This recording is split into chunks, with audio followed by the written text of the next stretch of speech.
When U.S. President Obama first responded to the bombings at the Boston Marathon, he used the word evil, and I thought that was very appropriate. I'm sure you did too, Jerry. Yes. But there may be some watching even now who are very dubious about the reality of demons and a personal devil.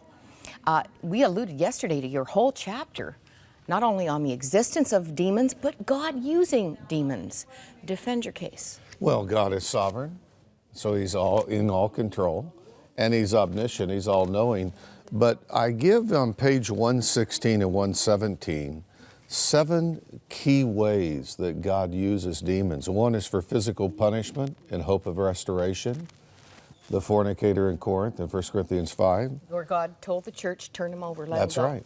To remind other believers of the severity of discipline.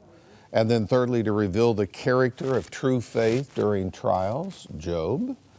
To humble... Can we stop at Job Sure. there for a second? Because I hope everyone knows this story. Satan asked permission to harass Job. That's right. And God Granted gave it. And so how many of us have had great consolation through Job's life? I haven't Okay. sinned. It's a trial. That's right. And I'm sure there were a lot of Christians who were saying, what's the sin in Job's life? To humble arrogant Christians and remind them of their need. Peter, remember? Get thee behind me, Satan. I prayed for you, Peter. To reveal and mercilessly judge false Christians. And we see that in Judas. And then, of course, to remind us that the Lord is sovereign. So demons were originally angels. Fallen angels and demons are synonymous. And we don't know how many fell, but a third of the angelic world fell. Yeah. One person said he thought there's at least one demon for every one Christian. I think I got a few more than that on my trail. But the reality is God's in control. Okay, now do we unwittingly invite evil influences through things like, well, here was a viewer asking, is it okay for Christians to be involved in martial arts? You know, and I can't really, but that is such a broad question, you know. And I would just simply say this, that a believer needs to do everything to the glory of God. And when we end up and we say, you know, there's some type of philosophy or ism that supersedes our faith, be a dangerous position. I guess similar to that, yoga. I mean, I confess I do a program that involves yoga. I don't participate in any focused meditation or, you know, I just do the stretches and Sure. boy, they're good for you. Well, exercise is good for all of us. I don't know a lot about yoga. I know about running on the treadmill. But I will tell you this, that again, under the pure, all things are pure. What is the purpose? Okay? What is the intent? And I'm sure for you, you're just exercising.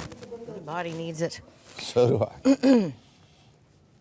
We fix our eyes not on what is seen, but on what is unseen. Ron referred to that yes. at the start of the program, 2 Corinthians 4:18. For what is seen is temporary. That's right. What is unseen is eternal.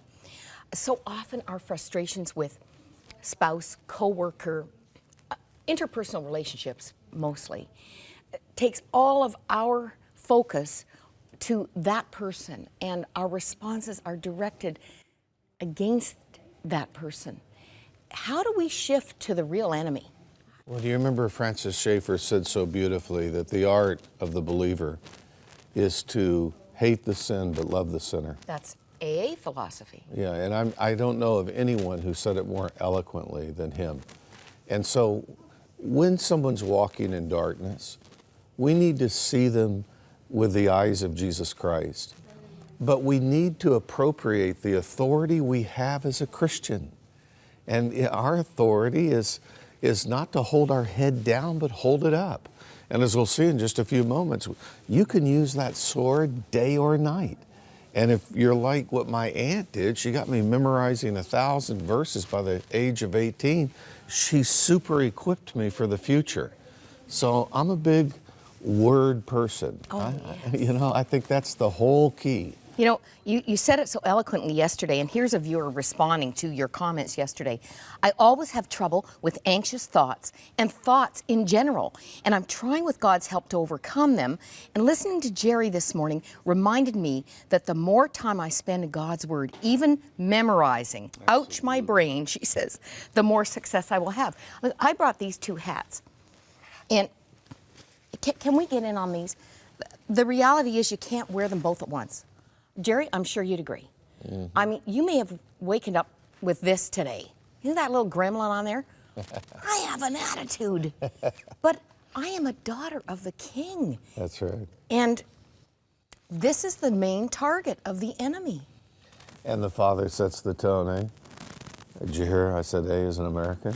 Okay, And getting in the groove. The wife, mother, sets the tone. Yes, the atmosphere of a home. The tone for our home is spiritual victory. It's not defeat, it's not fear of the devil, it's victory. Get into God's Word to counter stinking thinking.